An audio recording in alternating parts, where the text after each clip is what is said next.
여러분 안녕하십니까. 이 날이 바뀌어서 1월 6일 수요일 새벽이 되었습니다. 저는 지금입니다. 오늘은 언젠가 한번 말씀드렸던 비트겐슈타인이 한 말로 시작을 하겠습니다. 아돌프 히틀러가 집권을 하자 철학자 루드비 비트겐슈타인은 탄식을 했습니다.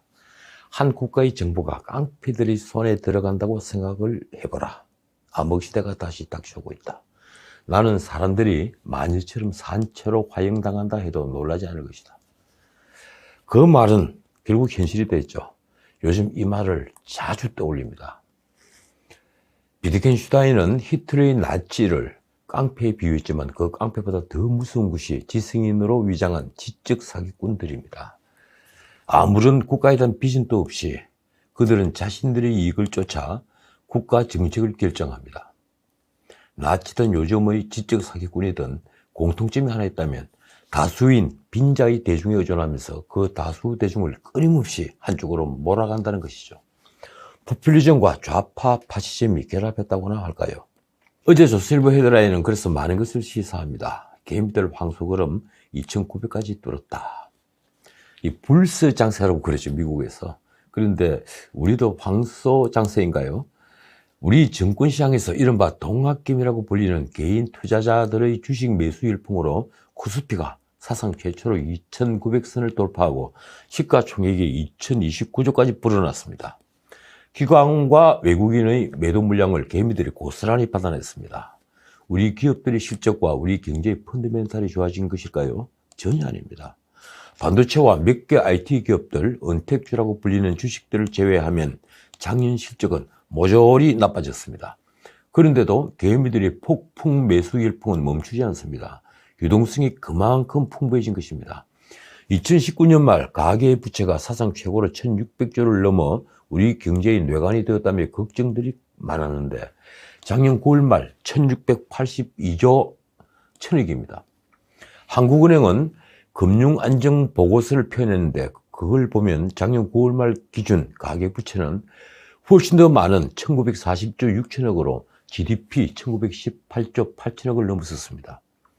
가계부채가 GDP를 넘은 것은 관련 통계를 작성한 2000년 이후 처음입니다. 문 정부는 재정을 파트내어 국가 부채만 마구 늘린 게 아니라 기업 부채와 가계 부채까지 폭증시킨 것입니다.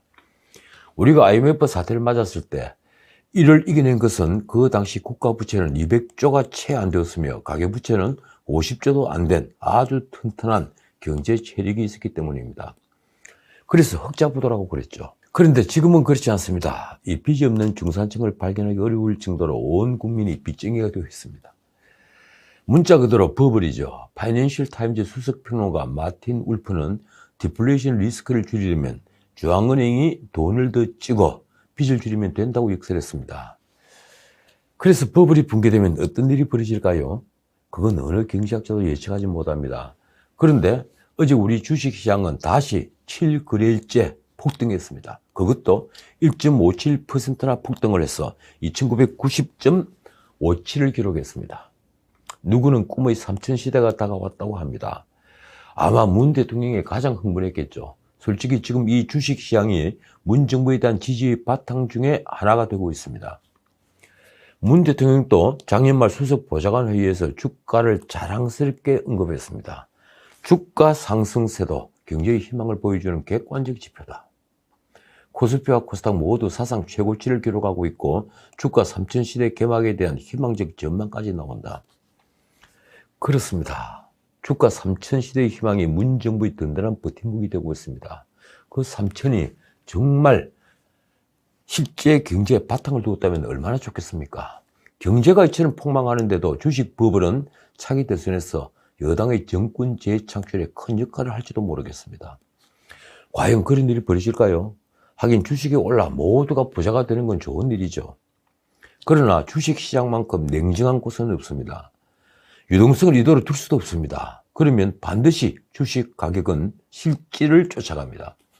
버블이 붕괴되면 그 피해는 고스란히 개미들 몫이 된다는 얘기입니다. 문 대통령의 대중 홍보 전략은 정말 대단합니다. 그 뒤에는 탁인민이라는 스핀닥터가 있습니다.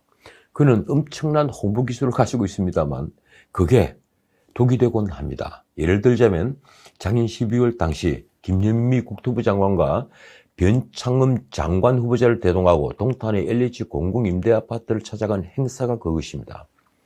4억 몇천만 원 돈을 썼죠. 당시 LH공사는 13평, 12평 빈집 두 곳에 4,200만 원을 들여서 인테리어 공사를 했습니다.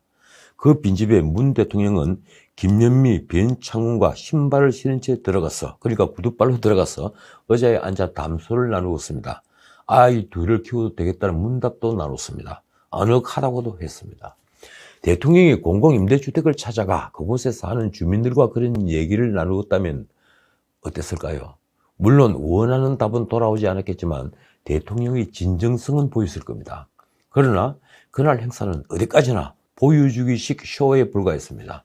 동아일보의 MB 시절 이강래 대통령 의전비서관실 선임 행정관의 인터뷰가 실렸더군요. 그가 소통이 아닌 쇼통이라는 말이 도는 것에 대해 한 말이 이렇습니다. 진짜 주인공들을 제치고 대통령을 주인공으로 만들다 보니 생기는 당연한 결과다. 이런 행사의 목적부터 문 대통령의 홍보이고, 그래서 주인공은 입주민이 아니라 문 대통령이라는 것이죠. 대통령 본인은 좋겠지만 진짜 주인공은 소외되고 참석자는 힘들고 뉴스를 보는 국민은 불편해진다. 그래서 쇼통이라고 하는 거다. 이런 쇼통은 이틀 전에도 벌어졌습니다. 미국 바이든 정부 출범이 목전에 다치면서 이 바이든 정부가 내세우는 탄소 중립, 이것이 우리 정부를 비상에 걸리도록 만들었습니다. 그래서 탄소 중립을 내세우는 문 정부도 바빠졌는데 문 대통령이 4일 오전 원주 제천간 조항선 철도 복선화가 끝나자 원주역에서 열린 저탄소 친환경 열차 KTX EMU 시승 행사에 참석한 겁니다. 그는 내일부터 저탄소 친환경 고속열차가 첫 운행을 시작한다며 선도국가로 가는 대한민국 호의 힘찬 출발이라고 말했습니다. 선도국가.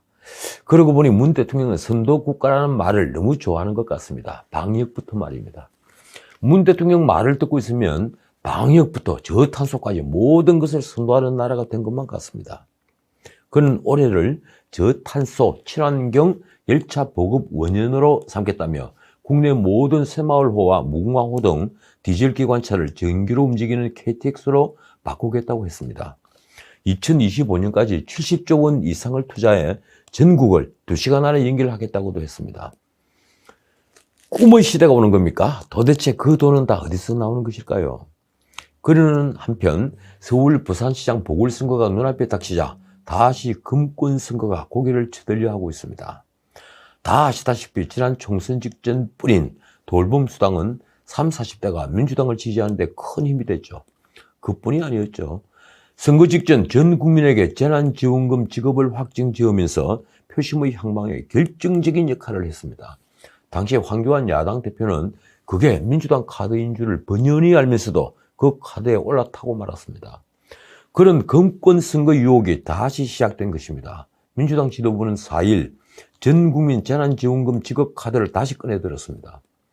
특히 서울시장 선거의 성패에 자신의 정치적 명분이 걸려있는 이낙연 대표는 누구보다 더 간절할 것입니다.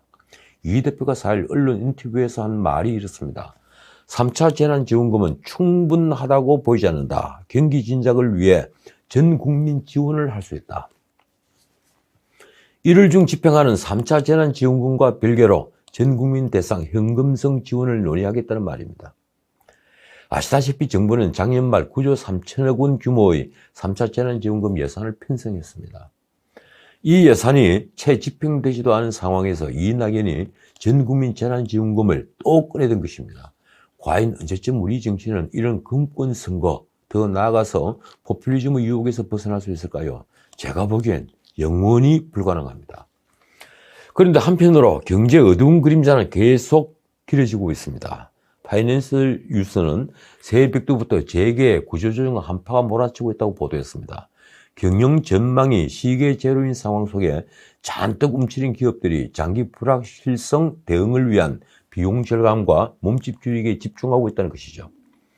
잘 나간다는 전자회사부터 자동차 중공업, 건설, 그리고 호텔, 면세점과 유통까지 거의 전 업종에서 주요 대기업들이 희망퇴직을 실시했거나 진행 중이라고 합니다.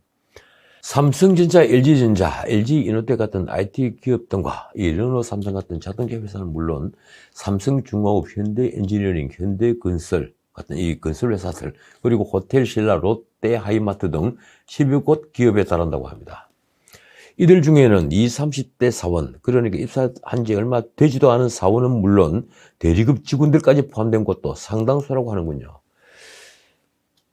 그러니까 희망퇴직은 이제 실적과 무관하게 대부분의 기업에서 벌어지는 현상입니다. 이 대부분 2, 3년치 연봉을 주고 내보내 몸집부터 줄이고 보겠다는 고육지책입니다. 신문은 경제 불확실성에 대비해서 일단 줄이고 보자는 절박감이 묻어난다고 쓰고 있습니다. 재계 관계자의 말이 이렇습니다. 정부의 반기업 정책은 현실화되고 있다. 올해 기업들은 우선 어려운 사업은 빨리 접고 인건비부터 줄이면서 최대한 보수적인 경영 행보를 보이고 있다. 그런 반면에 문 정부 출범 이후 행정부 공무원 수는 연평균 3만 명 가까이 늘어났습니다. 이 문민정부에서 공무원 수가 가장 많이 늘어난 정부입니다. 작년 6월 말 기준 전체 행정부 공무원 수는 무려 109만 7,747명입니다. 이는 약 2만 5천 명으로 추산되는 입법부, 사법부, 헌법재판소, 선관위 등 행정부 외의 공무원 숫자를 뺀 숫자입니다. 어쨌든 문정부 공무원 숫자는 박근혜 정부의 100만 6,145명보다 9만 1,602명이 증가했습니다. 연단으로 환산하면 매년 평균 2만 9,150명씩 늘어난 셈입니다. 이 수치는 연평균 2,027명이 는 이명박 정부의 14배, 연평균 9,498명이 는 박근혜 정부의 3배, 연평균 14,235명을 늘린 노무현 정부보다 2배를 웃도는 수치입니다. 그런데 아직 멀었습니다. 문 정부는 공무원을 총 17만 명 정원하겠다고 공약했죠. 그래서 328조의 재원이 필요하다고 합니다. 그건 국회 예산처가 분석한 돈인데 한국 납세자 연맹이 추정한 비용은 이보다 훨씬 많은 419조 3천억에 이릅니다. 우리가 감당해야 할 공무원 군인연금 충당 부채는 2019년 기준으로 944조 2천억입니다. 앞으로 이 비전 공무원 숫자가 느는데 기하급수적으로 비례해서 급격히 증가합니다. 도대체 이 정부는 미래 세대에게 얼마나 많은 빚을 물려주려고 하는 것일까요? 우선 지금도 정세는 불가피해졌습니다. 중앙일보는 미래 세대의 부담이 커지는 공공비대와 기업 옥죄기 악순환이라고 쓰고 있습니다. 문 정부는 청년 실업난을 해소하고 대국민 서비스를 높이기 위한 불가피한 정원이라고 설명합니다. 과연 그런가요? 그런데 어제 말씀드린 대로 인구는 계속 줄고 있고 일자리는 사라져 고용 부진이 이어지고 있는데 공공부문만 계속 늘려가는 것이 옳은 일일까요? 공공부문 확대는 필연적으로 규제를 열리면서 민간의 활력을 위축시킵니다. 공무원이 한 명 늘면 민간 일자리 1.5개가 사라진다는 OECD 통계도 있습니다. 그것뿐이 아닙니다. 공기업 등 공공기관이 이른바 첼밥통도 더 늘어나고 있습니다. 신의 직장 말입니다.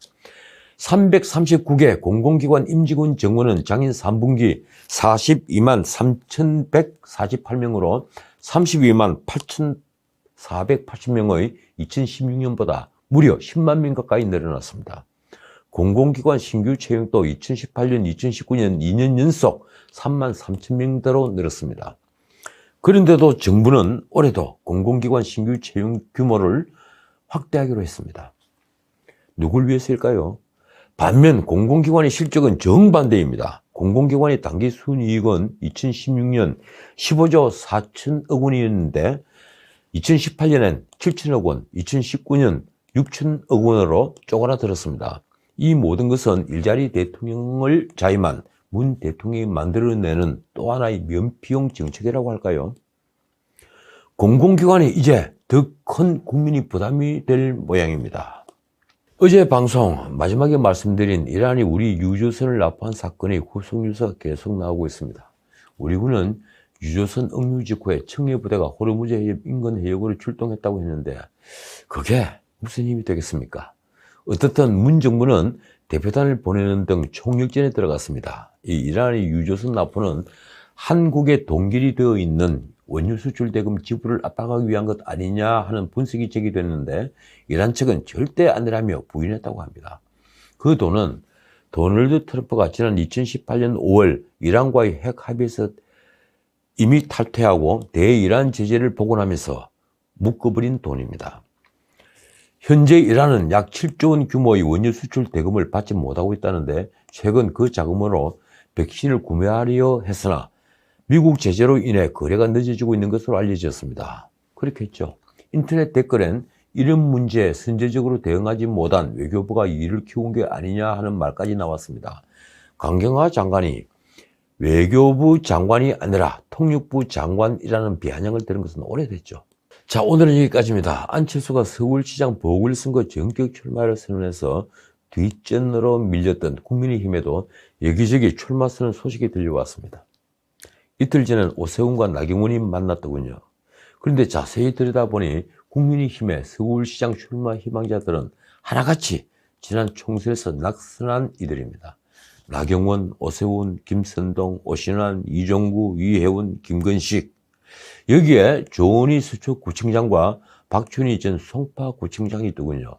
말하자면 서울시장 출마가 새로운 리더십을 보여주기 위한 게 아니라 낙선한 정치인이 제기하는 마당이 된 것입니다.